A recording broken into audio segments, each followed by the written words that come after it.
ಎಲ್ಲರಿಗೂ ನಮಸ್ಕಾರ ಸ್ನೇಹಿತರೆ. ಈ ಸಿಂಹ ರಾಶಿಯವರ ಜೀವನ ಹೇಗಿರುತ್ತೆ, ಈ ರಾಶಿಯವರಿಗೆ ಎಷ್ಟೆಲ್ಲ ಲಾಭ ಇರುತ್ತೆ, ಇವರ ಜೀವನದಲ್ಲಿ ಯಾವೆಲ್ಲ ಘಟನೆಗಳು ಆವರಿಸಿರುತ್ತದೆ, ಸಿಂಹ ರಾಶಿಯವರ ಮುಂದಿನ ಜೀವನ ಹೇಗೆಲ್ಲ ನಡೆಸ್ತಾರೆ, ಈ ರಾಶಿಯವರ ಹಣಕಾಸಿನ ವಿಚಾರದಲ್ಲಿ ಅನುಕೂಲತೆಯನ್ನ ಹೇಗೆಲ್ಲ ನಿಭಾಯಿಸ್ತಾರೆ, ಅಧಿಕಾರ ಗೌರವ ಕೀರ್ತಿ ನಿಮ್ಮ ಕಾಲ ಕೆಳಗಿದೆ.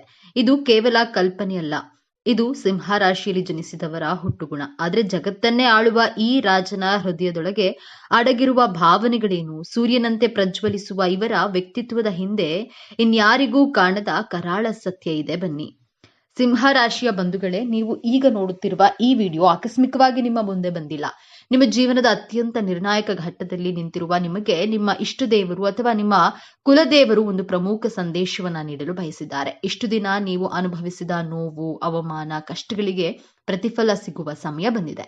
ನಿಮ್ಮ ಜೀವನದ ದಿಕ್ಕು ಯಶಸ್ಸಿನ ಉತ್ತುಂಗಕ್ಕೆ ಇರುತ್ತದೆ ಅಥವಾ ಮತ್ತೆ ಪಾತಾಳಕ್ಕೆ ಕುಸಿಯುತ್ತದೆ. ಈಗ ನಿಮ್ಮ ಭವಿಷ್ಯವನ್ನ ನಿರ್ಧರಿಸಲಿವೆ. ಈ ಸಮಯದಲ್ಲಿ ನಿಮಗೆ ಎದುರಾಗಲಿರುವಂತಹ ದೊಡ್ಡ ಕಠಿಣ ಸವಾಲು ಯಾವುದು, ಅದರಿಂದ ಪಾರಾಗುವುದು ಹೇಗೆ ತಿಳಿಯಲು ಈ ವಿಡಿಯೋವನ್ನ ಸಂಪೂರ್ಣವಾಗಿ ನೋಡಿ. ಯಾಕಂದ್ರೆ ಇದು ನಿಮಗಾಗಿ ಬಂದಿರುವ ದೈವಿಕ ಸಂದೇಶ. ಹಾಗೆ ಜೈ ಉಗ್ರ ನರಸಿಂಹ ಎಂದು ಕಾಮೆಂಟ್ ಮಾಡಿ. ಹಾಗೆ ತಪ್ಪದೇ ವಿಡಿಯೋಗೆ ಲೈಕ್ ಮಾಡಿ. ಮೊದಲಿಗೆ ಇಷ್ಟು ದಿನ ನೀವು ಕಷ್ಟಪಟ್ಟಿದ್ದು ಯಾಕೆ ಎಂದು ತಿಳಿಯೋಣ. ಕಳೆದ ಕೆಲವು ವರ್ಷಗಳಿಂದ, ವಿಶೇಷವಾಗಿ ಈ 2 ವರ್ಷಗಳಲ್ಲಿ ನೀವು ಅನುಭವಿಸಿದ ಯಾತನೆ ಅಷ್ಟಿಷ್ಟಲ್ಲ. ಹೇಳಿಕೊಳ್ಳಲಾಗದ ನೋವು, ಕಾರಣವೇ ಇಲ್ಲದ ಅಪವಾದಗಳು, ಕೈಗೆ ಬಂದ ತುತ್ತು ಬಾಯಿಗೆ ಬಾರದ ಸ್ಥಿತಿ, ಆರ್ಥಿಕವಾಗಿ ಎಷ್ಟೊಂದು ಕಷ್ಟ ಎದುರಿಸಿದ್ದೀರಿ ಅಂದ್ರೆ ನಾಳೆ ಎನ್ನುವ ಚಿಂತೆ ನಿಮ್ಮನ್ನ ರಾತ್ರಿ ನಿದ್ದೆ ಮಾಡಲು ಬಿಡಲಿಲ್ಲ. ನಿಮ್ಮದಲ್ಲದ ತಪ್ಪಿಗೆ ನೀವು ಅವಮಾನ ಎದುರಿಸಬೇಕಾಯಿತು. ನೀವು ಪ್ರಾಣಕ್ಕಿಂತ ಹೆಚ್ಚಾಗಿ ನಂಬಿದವರೇ ನಿಮಗೆ ಬೆನ್ನಿಗೆ ಚೂರಿ ಹಾಕಿದ್ರು. ಇದಕ್ಕೆಲ್ಲ ಕಾರಣ ಏನು? ನಿಮ್ಮ ಪ್ರಯತ್ನದಲ್ಲಿ ಯಾವುದೇ ದೋಷವಿರಲಿಲ್ಲ. ಆದ್ರೆ ಗ್ರಹಗಳ ಸ್ಥಿತಿ, ವಿಶೇಷವಾಗಿ ಶನಿ ಮಹಾತ್ಮನ ದೃಷ್ಟಿ ಮತ್ತು ರಾಹುಕೇತುಗಳ ಸಂಚಾರವು ನಿಮ್ಮ ಅಕ್ಷರಶಃ ಹಿಂಡಿ ಹಿಪ್ಪೆ ಮಾಡಿತ್ತು.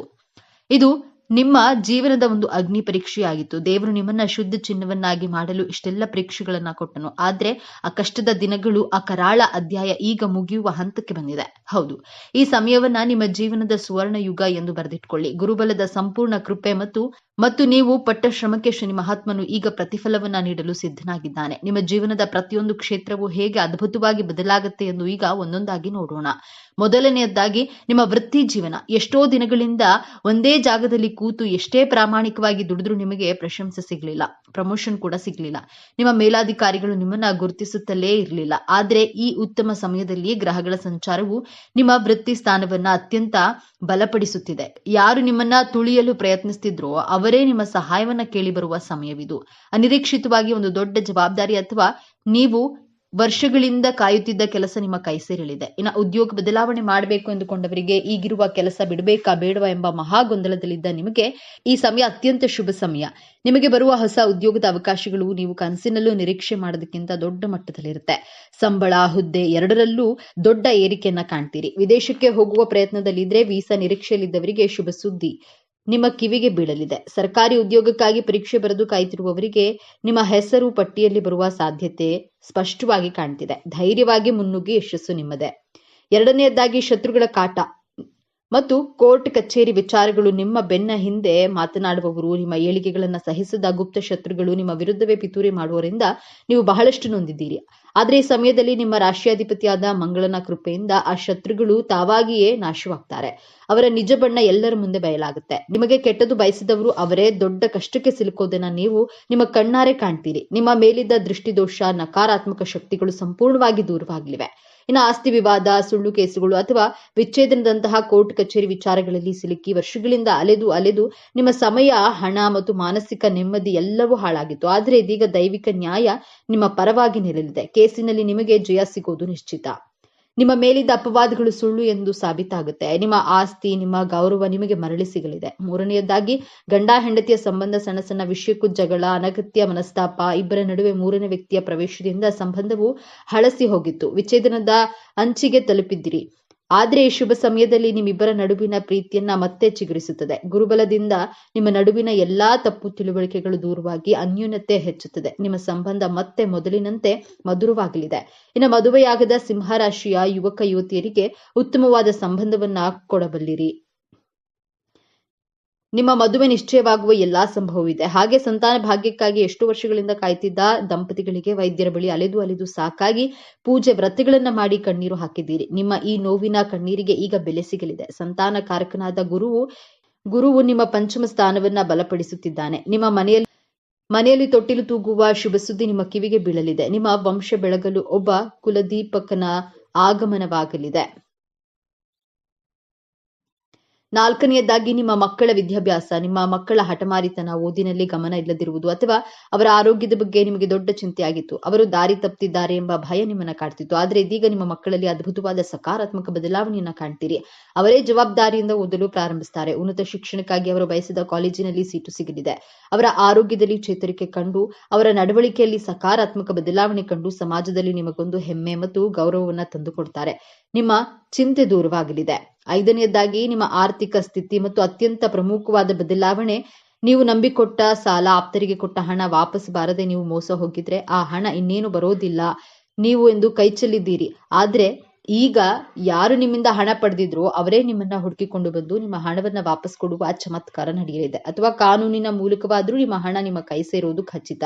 ಇಷ್ಟೇ ಅಲ್ಲ, ಅನಿರೀಕ್ಷಿತ ಧನಾಗಮನ, ಆರ್ಥಿಕ ಸಂಕಷ್ಟದಿಂದ ತತ್ತರಿಸಿ ಹೋಗಿದ್ದ ನಿಮಗೆ ಈಗ ನೀವು ನಿರೀಕ್ಷೆ ಮಾಡದ ಮೂಲಗಳಿಂದ ಬಹುಶಃ ಹಳೆಯ ಹೂಡಿಕೆಯ ಮೂಲಕ ಅಥವಾ ಪಿತ್ರಾರ್ಜಿತ ಆಸ್ತಿ ಪಾಲು ದೊರೆಯುವ ಮೂಲಕ ದೊಡ್ಡ ಮೊತ್ತದ ಹಣ ಹರಿವು ಬರಲಿದೆ. ನಿಮ್ಮ ಎಲ್ಲಾ ಸಾಲಗಳು ತೀರಿ ನೀವು ಸಾಲ ಮುಕ್ತರಾಗುವ ಸಮಯವಿದು. ಲಕ್ಷ್ಮೀ ದೇವಿಯು ನಿಮ್ಮ ಮನೆಯಲ್ಲಿ ಸ್ಥಿರವಾಗಿ ನೆಲೆಸುತ್ತಾಳೆ. ವ್ಯಾಪಾರ ವ್ಯವಹಾರದಲ್ಲಿ ಸತತ ನಷ್ಟ ಅನುಭವಿಸಿದ್ದು ಇನ್ನೇನು ಮುಚ್ಚಿಬಿಡಬೇಕು ಎನ್ನುವ ಸ್ಥಿತಿಯಲ್ಲಿದ್ದಾಗ ನಿಮಗೆ ಪೂರ್ವಜನ್ಮ ನೀಡಲಿವೆ. ನಿಮ್ಮ ವ್ಯಾಪಾರಕ್ಕೆ ಹೊಸ ಪಾಲುದಾರರು ಸಿಗಬಹುದು ಅಥವಾ ನಿಮ್ಮ ಹೊಸ ಆಲೋಚನೆಗಳಿಂದ ದೊಡ್ಡ ಮಟ್ಟದಲ್ಲಿ ಯಶಸ್ಸು ಕಾಣಬಹುದು. ಗ್ರಾಹಕರ ಸಂಖ್ಯೆ ಹೆಚ್ಚಾಗಿ ನಿಮ್ಮ ಲಾಭವು 10 ಪಟ್ಟು ಹೆಚ್ಚಾಗಲಿದೆ. ಇಷ್ಟೆಲ್ಲ ಅದ್ಭುತ ಯಶಸ್ಸು, ಹಣ, ಗೌರವ, ಸಂಬಂಧಗಳು ಇಷ್ಟೆಲ್ಲವೂ ನಿಮ್ಮದಾಗಲಿದೆ. ಆದ್ರೆ ನಿಮ್ಮ ಮುಂದೆ ಒಂದು ದೊಡ್ಡ ಕಷ್ಟಕರವಾದಂತಹ ಸವಾಲು ಕೂಡ ಎದುರಾಗುತ್ತೆ. ಈ ಸವಾಲನ್ನ ನೀವು ಗೆಲ್ಲಲೇಬೇಕು. ಆ ಸವಾಲು ಹೊರಗಿನಿಂದ ಬರೋದಿಲ್ಲ, ಅದು ನಿಮ್ಮ ಶತ್ರುಗಳಿಂದ ಬರೋದಿಲ್ಲ, ಅದು ನಿಮ್ಮ ಒಳಗಿನಿಂದಲೇ ಬರುತ್ತೆ. ಆ ಸವಾಲೇ ನಿಮ್ಮ ಕೋಪ ಮತ್ತು ಅಹಂಕಾರ. ಹೌದು, ಸಿಂಹರಾಶಿಯವರೇ, ನಿಮ್ಮ ರಾಶಿಯಾಧಿಪತಿ ಮಂಗಳ. ನಿಮಗೆ ಕೋಪ, ಆವೇಶ, ಆತುರ ಜಾಸ್ತಿ. ಅನಿರೀಕ್ಷಿತ ಯಶಸ್ಸು, ಹಣ, ಅಧಿಕಾರ ನಿಮ್ಮ ಕೈಗೆ ಬಂದಾಗ ನಿಮ್ಮಲ್ಲಿ ನಾನೇ ಸರಿ, ನನ್ನಿಂದಲೇ ಇದೆಲ್ಲ ಸಾಧ್ಯವಾಯಿತು, ನನಗಿಂತ ದೊಡ್ಡವರು ಯಾರೂ ಇಲ್ಲ ಎಂಬಂತಹ ಅಹಂಕಾರ ತಲೆ ಎತ್ತಬಹುದು. ನಿಮ್ಮ ಕೋಪ ಹೆಚ್ಚಾಗಬಹುದು. ಈ ಸಮಯದಲ್ಲಿ ನಿಮ್ಮ ಆತುರದ ನಿರ್ಧಾರದಿಂದ ಅಥವಾ ನಿಮ್ಮ ಸಿಟ್ಟಿನ ಮಾತಿನಿಂದ ನಿಮ್ಮ ಆಪ್ತರನ್ನೇ, ವಿಶೇಷವಾಗಿ ನಿಮ್ಮ ಜೀವನ ಸಂಗಾತಿಯನ್ನೇ, ನಿಮ್ಮ ತಂದೆ ತಾಯಿಯನ್ನೇ ನೀವು ನೋಯಿಸಬಹುದು. ಒಂದು ದೊಡ್ಡ ತಪ್ಪಿನಿಂದ ನಿಮ್ಮ ಕೈಗೆ ಬಂದ ಭಾಗ್ಯವೆಲ್ಲವೂ ನಿಮ್ಮನ್ನ ಬಿಟ್ಟು ಹೋಗುವ ಅಪಾಯವಿದೆ. ಯಶಸ್ಸನ್ನ ಪಡೆಯೋದು ಎಷ್ಟು ಮುಖ್ಯವೋ ಅದನ್ನು ಉಳಿಸ್ಕೊಳ್ಳೋದು ಅದಕ್ಕಿಂತ ಮುಖ್ಯ. ಈ ಅಹಂಕಾರವೇ ನೀವು ಎದುರಿಸುವ ಅತಿ ದೊಡ್ಡ ಸಮಸ್ಯೆ. ಹಾಗಾದ್ರೆ ಈ ದೊಡ್ಡ ಸಮಸ್ಯೆಯಿಂದ ಪಾರಾಗೋದು ಹೇಗೆ? ಈ ಯಶಸ್ಸನ್ನ ಶಾಶ್ವತವಾಗಿ ಉಳಿಸ್ಕೊಳ್ಳೋದು ಹೇಗೆ?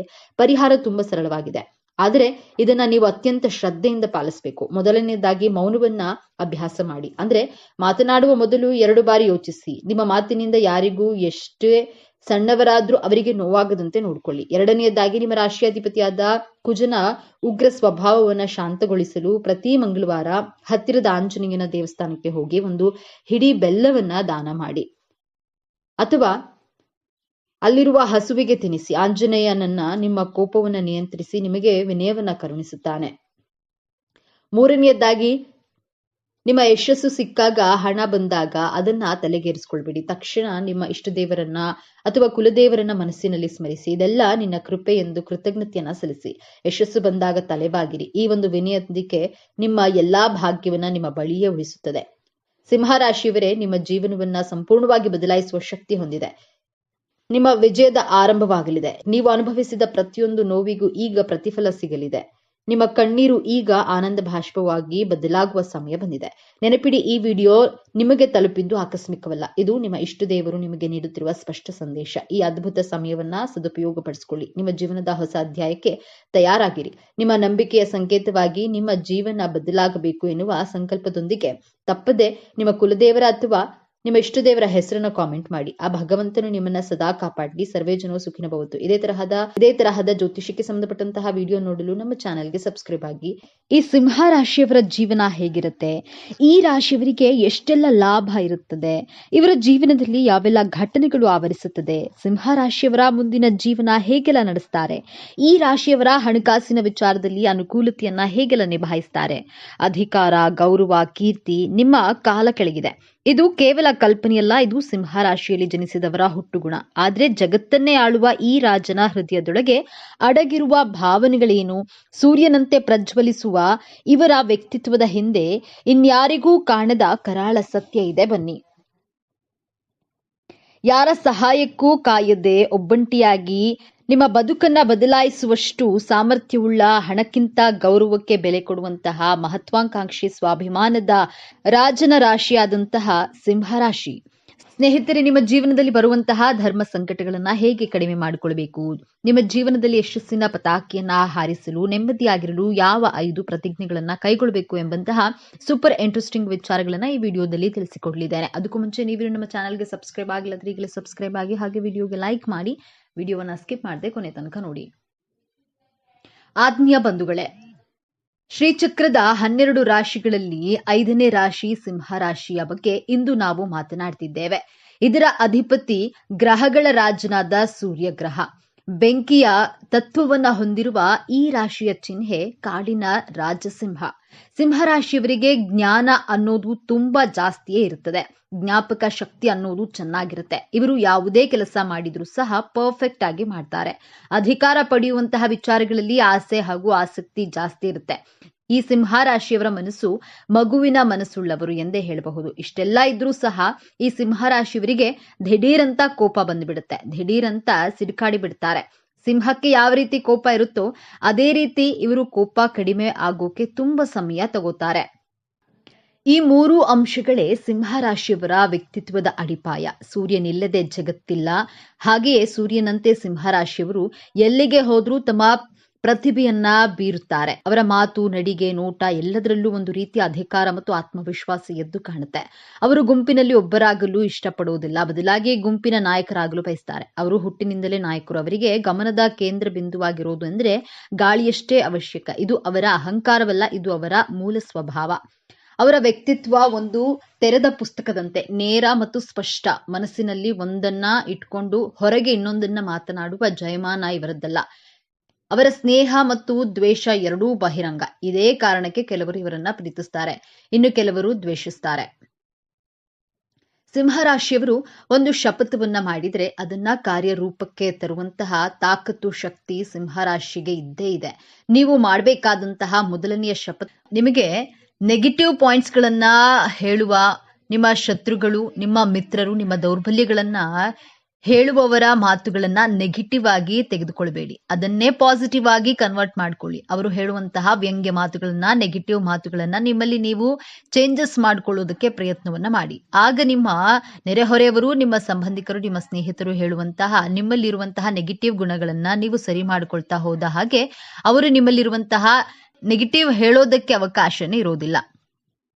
ಅದನ್ನ ಬಿಟ್ಟು ಅಯ್ಯೋ ಅವರು ನನ್ನ ಬಗ್ಗೆ ಹೀಗೆ ಹೇಳ್ಬಿಟ್ರು, ಹಾಗೆ ಹೇಳ್ಬಿಟ್ರು ಅಂತ ಕೋಪ ಮಾಡ್ಕೊಂಡ್ರೆ ನಿಮ್ಮನ್ನ ಕೋಪಿಷ್ಟರು ಅಂತ ಪಟ್ಟ ಕಟ್ತಾರೆ. ಅದಕ್ಕೋಸ್ಕರ ಅನ್ನೆಸೆಸರಿ ಟೆನ್ಷನ್ ಅನ್ನ ಮಾಡಿಕೊಂಡು ಅವರ ಮೇಲೆ ಜಗಳಕ್ಕೆ ಹೋದ್ರೆ ನೀವೇ ಮಾನಸಿಕವಾಗಿ ಶಾಂತಿಯನ್ನ ಕಳೆದುಕೊಳ್ತೀರಾ. ಆದ್ರಿಂದ ಯಾರು ಏನೇ ಹೇಳಿದ್ರು, ಯಾರು ನನ್ನ ಬಗ್ಗೆ ನ್ಯೂನ್ಯತೆಗಳ ಬಗ್ಗೆ ಗುರುತಿಸಿ ಹೇಳಿದ್ರು, ನಾನು ಕೋಪ ಮಾಡಿಕೊಳ್ಳದೆ ನನ್ನ ನ್ಯೂನ್ಯತೆಗಳನ್ನ ಬದಲಾಯಿಸಿಕೊಳ್ಳುವಂತಹ ಪ್ರತಿಜ್ಞೆಯನ್ನ ಮಾಡ್ತೇನೆ. ನ್ಯೂನ್ಯತೆಗಳನ್ನ ಹೇಳುವವರು ಅಲ್ಲೇ ಇರ್ತಾರೆ. ಸಿಂಹರಾಶಿಯವರು ಬೆಳೀತಾ ಹೋಗಬಹುದು ಎಂಬಂತಹ ಪ್ರತಿಜ್ಞೆಯನ್ನ ಮಾಡಿ. ಎರಡನೆಯದಾಗಿ, ಸಿಂಹರಾಶಿಯವರು ನಿಮಗೆ ಇಷ್ಟವಿಲ್ಲದಂತಹ ವ್ಯಕ್ತಿಗಳ ಕಡೆಗೆ ಯಾವುದೇ ಕಾರಣಕ್ಕೂ ತಿರುಗಿಯೂ ಸಹ ನೋಡಬೇಡಿ. ಇಷ್ಟವಿಲ್ಲದ ವ್ಯಕ್ತಿಗಳಿಂದ ದೂರವಿದ್ರೆ ನೆಮ್ಮದಿಯಾಗಿರಬಹುದು. ರುಚಿಯಾದಂತಹ ಹಣ್ಣುಗಳು ಇರುವಂತಹ ಮರಕ್ಕೆ ಎಲ್ಲರೂ ಕಲ್ಲುಗಳನ್ನ ಹೊಡಿತಾರೆ. ಆದ್ರೆ ಬತ್ತಿ ಹೋದಂತಹ ಮರಕ್ಕೆ, ಒಣಗಿ ಹೋದಂತಹ ಮರಕ್ಕೆ ಯಾರು ಕಲ್ಲು ಹೊಡೆಯುವ ಪ್ರಯತ್ನವನ್ನ ಮಾಡೋದಿಲ್ಲ. ಹಾಗೆಯೇ ಒಳ್ಳೆ ಸಾಧನೆ ಮಾಡುವವರಿಗೆ, ಗೆಲ್ಲುವವರನ್ನ ಮಾನಸಿಕವಾಗಿ ಕುಗ್ಗಿಸಲು ನಿಮ್ಮ ಹಿತಶತ್ರುಗಳು, ನಿಮ್ಮ ಗುಪ್ತ ಶತ್ರುಗಳು ಪ್ರಯತ್ನವನ್ನ ಮಾಡ್ತಾರೆ. ಅವರೆಲ್ಲರನ್ನ ಇಗ್ನೋರ್ ಮಾಡಬೇಕು. ಅವರ ಪ್ರಯತ್ನಗಳನ್ನ ನಿಮ್ಮ ರಾಜತಂತ್ರದಿಂದ ಸೋಲಿಸಬೇಕು. ತುಂಬಾ ಹೆಸರು, ಕೀರ್ತಿ, ಸಾಧನೆ ಮಾಡುವವರಿಗೆ ಶತ್ರುಗಳು ಯಾವಾಗ್ಲೂ ಹೆಚ್ಚಾಗಿಯೇ ಇರ್ತಾರೆ. ಶತ್ರುಗಳ ಬಗ್ಗೆ ಭಯ ಪಡುವುದನ್ನ ಬಿಡಬೇಕು. ನಾನು ಹಣ್ಣು ಕೊಡುವ ಮರ, ಆದ್ದರಿಂದ ನನಗೆ ಶತ್ರುಗಳು ಜಾಸ್ತಿ ಎನ್ನುವಂತಹ ವಿಷಯವನ್ನ ನಿಮ್ಮ ಗಮನದಲ್ಲಿ ಇಟ್ಕೊಳ್ಳಿ. ನಿಮ್ಮ ಕೆಲಸ, ನಿಮ್ಮ ಗೋಲ್ ಕಡೆ ಫೋಕಸ್ ಮಾಡಿ. ನನ್ನ ಗುರಿ ಸಾಧನೆ, ನನ್ನ ಶತ್ರುಗಳು ಅಡ್ಡಲಾಗುವುದಿಲ್ಲ ಎಂಬಂತಹ ಸಂಕಲ್ಪವನ್ನ ದೃಢವಾಗಿ ಮಾಡಿ. ಮೂರನೆಯದಾಗಿ, ನಿಮ್ಮ ಮೇಲೆ ಪರಾಕ್ರಮ ತೋರಿಸುವಂತಹ ನಿಮ್ಮ ಮೇಲೆ ಡಾಮಿನೇಟ್ ಮಾಡುವಂತಹ ನಿಮ್ಮ ಕಾರ್ಯಕ್ಷೇತ್ರದಲ್ಲಿ ಆದರೂ ಸರಿ, ನಿಮ್ಮ ಬಿಸ್ನೆಸ್ನಲ್ಲಾದರೂ ಸರಿ ಅಂತಹ ವ್ಯಕ್ತಿಗಳಿಂದ, ಅಂತಹ ಪರಿಸರದಿಂದ ದೂರವಿರಲು ಪ್ರಯತ್ನವನ್ನ ಮಾಡಿ. ಬೇರೆಯವರಿಗೋಸ್ಕರ ನಿಮ್ಮ ತನವನ್ನ ಬಿಟ್ಕೊಡೋದಿಲ್ಲ ಎಂಬಂತಹ ಶಪಥವನ್ನ ಮಾಡಿ. ಸಿಂಹರಾಶಿಯವರು ನಿಮಗೆ ಇಷ್ಟವಾದಂತಹ ಡ್ರೆಸ್ಗಳನ್ನ ಹಾಕಿಕೊಳ್ಳಿ. ನಿಮ್ಮ ಮಾತಿನ ಶೈಲಿಯನ್ನ ಯಾರಿಗೋಸ್ಕರನೂ ಬದಲಾಯಿಸಿಕೊಳ್ಳದೆ ನಿಮ್ಮ ಐಡೆಂಟಿಟಿಯನ್ನ ಕಳೆದುಕೊಳ್ಬೇಡಿ. ನಿಮ್ಮ ಸ್ವಾಭಿಮಾನಕ್ಕೆ, ನಿಮ್ಮ ಮನಸ್ಸಾಕ್ಷಿಗೆ ವಿರುದ್ಧವಾದಂತಹ ಕೆಲಸಗಳನ್ನ ಮಾಡಿ ಪಶ್ಚಾತ್ತಾಪ ಪಡುವುದಿಲ್ಲ ಎಂಬಂತಹ ಶಪಥವನ್ನ ಮಾಡಿ. 4ನೇಯದ್ದಾಗಿ, ಈ ಪ್ರಪಂಚದಲ್ಲಿ ಯಾರು ತೃಪ್ತಿಪಡಿಸಲು ಸಾಧ್ಯನೇ ಇಲ್ಲ, ಬೇರೆಯವರನ್ನ ತೃಪ್ತಿಪಡಿಸಬೇಕು ಅನ್ನುವಂತಹ ಪ್ರಯತ್ನವನ್ನ ಮಾಡೋದಿಲ್ಲ, ಅದು ಸಾಧ್ಯನೂ ಇಲ್ಲ. ನೀವು ಯಾರಿಗೆ ಎಷ್ಟೇ ಸಹಾಯ ಮಾಡಿದ್ರು ಸಿಂಹರಾಶಿಯವರು ಅರ್ಧರಾತ್ರಿಯಲ್ಲಿ ಕಷ್ಟ ಅಂದ್ರೂ ನಿಜವಾದಂತಹ ಸ್ನೇಹಕ್ಕೆ, ಪ್ರೀತಿಗೆ, ಸಂಬಂಧಕ್ಕೆ ಬೆಲೆ ಕೊಟ್ಟು ಮಾನಸಿಕವಾಗಿಯೇ ಆಗ್ಲಿ ಧೈರ್ಯವನ್ನ ತುಂಬುತ್ತೀರಾ. ಹೆಗಲಿಗೆ ಹೆಗಲು ಕೊಡುವಂತಹ ರಾಶಿಯವರು ಹಣದ ವಿಚಾರವೇ ಆದ್ರೂ ಸರಿ, ಮಾನಸಿಕವಾಗಿ ಆದ್ರೂ ಸರಿ ಧೈರ್ಯವನ್ನ ತುಂಬಿದ್ರು ನಿಮ್ಮನ್ನ ಕೆಟ್ಟವರು ಅನ್ನುವಂತಹ ಭಾವನೆಯಲ್ಲೇ ಗುರುತಿಸೋದು. ನೀವು ಎಷ್ಟೇ ಸಹಾಯ ಮಾಡಿದ್ರು ಈ ಪ್ರಪಂಚದಲ್ಲಿ ಯಾರನ್ನೂ ತೃಪ್ತಿಪಡಿಸಲು ಸಾಧ್ಯವಿಲ್ಲ. ಆದ್ದರಿಂದ ಅವಶ್ಯಕತೆ ಇರುವವರಿಗೆ, ಬಡವರಿಗೆ, ನಿಜವಾದ ಸ್ನೇಹಿತರಿಗೆ ಮಾತ್ರ ನಿಮ್ಮ ಸಹಾಯ ಸಿಗಲಿ ಅನ್ನುವಂತಹ ಸಂಕಲ್ಪವನ್ನ ಮಾಡಿ. ಆದ್ರೆ ನಿಮ್ಮ ಒಳ್ಳೆಯತನಕ್ಕೆ ಗ್ರಹಗಳು, ದೇವರು ಖಂಡಿತವಾಗಿಯೂ ಪ್ರತಿಫಲವನ್ನ, ಪುಣ್ಯವನ್ನ ಕೊಟ್ಟೇ ಕೊಡ್ತಾರೆ. 5ನೇಯದ್ದಾಗಿ, ಜೀವನಕ್ಕಿಂತ ದೊಡ್ಡ ಶಾಲೆ ಇಲ್ಲ, ಸಮಸ್ಯೆಗಳಿಗಿಂತ ದೊಡ್ಡ ಪರೀಕ್ಷೆ ಯಾವುದೂ ಇಲ್ಲ, ಸಮಯಕ್ಕಿಂತ ದೊಡ್ಡ ಶಿಕ್ಷಕ ಯಾರೂ ಇಲ್ಲ. ಈ ಪ್ರಪಂಚದಲ್ಲಿ ನಿಮ್ಮ ಜೀವನದಲ್ಲಿ ಅದೆಂತಹ ಕಷ್ಟಗಳು, ಸಮಸ್ಯೆಗಳು ಬಂದರೂ ಅದನ್ನ ಮೆಟ್ಟಿ ನಿಲ್ಲುವಂತಹ ತಾಕತ್ತು, ಶಕ್ತಿ, ಸಾಮರ್ಥ್ಯ, ಧೈರ್ಯ ದೇವರು ನಿಮಗೆ ಹುಟ್ಟಿನಿಂದಲೇ ನೀಡಿರ್ತಾರೆ.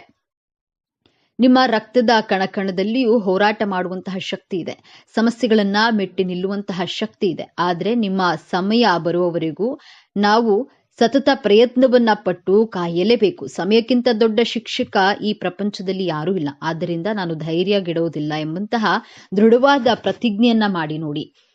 ನಿಮ್ಮ ಜೀವನದಲ್ಲಿ ನೀವು ನಂಬರ್ 1 ಆಗೋದನ್ನ ಯಾರಿಂದಲೂ ತಡೆಯಲು ಸಾಧ್ಯವಿಲ್ಲ. ನಿಮ್ಮ ಜೀವನಕ್ಕೆ ನೀವೇ ರಾಜರಾಗಿರ್ತೀರಾ. ಇದೇ ನಿಮ್ಮ ಗೆಲುವಿನ 5 ಸೂತ್ರಗಳು. ಜೊತೆಗೆ ನಿಮಗೆ ಯಾವುದಾದ್ರೂ ಒಂದು ವಿಚಾರದ ಬಗ್ಗೆ ಗೊತ್ತಿಲ್ಲ ಅಂದ್ರೆ ಅದನ್ನ ಗೊತ್ತಿಲ್ಲ ಎಂದು ನಿಮ್ಮ ಶತ್ರುಗಳ ಬಳಿ ತೋರಿಸ್ಕೊಳ್ಳೋದಕ್ಕೆ ಹೋಗಬೇಡಿ. ತೋರಿಸಿಕೊಟ್ರೆ ಅವರು ಅದನ್ನೇ ಅಡ್ವಾಂಟೇಜ್ ಆಗಿ ತೆಗೆದುಕೊಳ್ತಾರೆ. ಈ ವಿಚಾರದಲ್ಲಿ ಬಹಳ ಎಚ್ಚರಿಕೆಯಿಂದ ಇರಿ. ನಿಮಗೆ ಯಶಸ್ಸು ಸಿಕ್ಕಾಗ, ಹಣ ಬಂದಾಗ ಅದನ್ನ ತಲೆಗೇರಿಸ್ಕೊಳ್ಬೇಡಿ. ತಕ್ಷಣ ನಿಮ್ಮ ಇಷ್ಟ ದೇವರನ್ನ ಅಥವಾ ಕುಲದೇವರನ್ನ ಮನಸ್ಸಿನಲ್ಲಿ ಸ್ಮರಿಸಿ, ಇದೆಲ್ಲ ನಿನ್ನ ಕೃಪೆ ಎಂದು ಕೃತಜ್ಞತೆಯನ್ನ ಸಲ್ಲಿಸಿ. ಯಶಸ್ಸು ಬಂದಾಗ ತಲೆಬಾಗಿರಿ. ಈ ಒಂದು ವಿನಯಂತಿಕೆ ನಿಮ್ಮ ಎಲ್ಲಾ ಭಾಗ್ಯವನ್ನ ನಿಮ್ಮ ಬಳಿಯೇ ಉಳಿಸುತ್ತದೆ. ಸಿಂಹರಾಶಿಯವರೇ, ನಿಮ್ಮ ಜೀವನವನ್ನ ಸಂಪೂರ್ಣವಾಗಿ ಬದಲಾಯಿಸುವಂತಹ ಶಕ್ತಿ ಹೊಂದಿದೆ. ನಿಮ್ಮ ವಿಜಯದ ಆರಂಭವಾಗಲಿದೆ. ನೀವು ಅನುಭವಿಸಿದ ಪ್ರತಿಯೊಂದು ನೋವಿಗೂ ಈಗ ಪ್ರತಿಫಲ ಸಿಗಲಿದೆ. ನಿಮ್ಮ ಕಣ್ಣೀರು ಈಗ ಆನಂದ ಬಾಷ್ಪವಾಗಿ ಬದಲಾಗುವ ಸಮಯ ಬಂದಿದೆ. ನೆನಪಿಡಿ, ಈ ವಿಡಿಯೋ ನಿಮಗೆ ತಲುಪಿದ್ದು ಆಕಸ್ಮಿಕವಲ್ಲ. ಇದು ನಿಮ್ಮ ಇಷ್ಟ ದೇವರು ನಿಮಗೆ ನೀಡುತ್ತಿರುವ ಸ್ಪಷ್ಟ ಸಂದೇಶ. ಈ ಅದ್ಭುತ ಸಮಯವನ್ನ ಸದುಪಯೋಗಪಡಿಸಿಕೊಳ್ಳಿ. ನಿಮ್ಮ ಜೀವನದ ಹೊಸ ಅಧ್ಯಾಯಕ್ಕೆ ತಯಾರಾಗಿರಿ. ನಿಮ್ಮ ನಂಬಿಕೆಯ ಸಂಕೇತವಾಗಿ ನಿಮ್ಮ ಜೀವನ ಬದಲಾಗಬೇಕು ಎನ್ನುವ ಸಂಕಲ್ಪದೊಂದಿಗೆ ತಪ್ಪದೆ ನಿಮ್ಮ ಕುಲದೇವರ ಅಥವಾ ನಿಮ್ಮ ಇಷ್ಟ ದೇವರ ಹೆಸರನ್ನ ಕಾಮೆಂಟ್ ಮಾಡಿ. ಆ ಭಗವಂತನು ನಿಮ್ಮನ್ನ ಸದಾ ಕಾಪಾಡಲಿ. ಸರ್ವೇ ಜನವು ಸುಖಿನೋ ಭವತು. ಇದೇ ತರಹದ ಜ್ಯೋತಿಷ್ಯಕ್ಕೆ ಸಂಬಂಧಪಟ್ಟಂತಹ ವಿಡಿಯೋ ನೋಡಲು ನಮ್ಮ ಚಾನೆಲ್ಗೆ ಸಬ್ಸ್ಕ್ರೈಬ್ ಆಗಿ, ಈ ವಿಡಿಯೋಗೆ ಲೈಕ್ ಮಾಡಿ.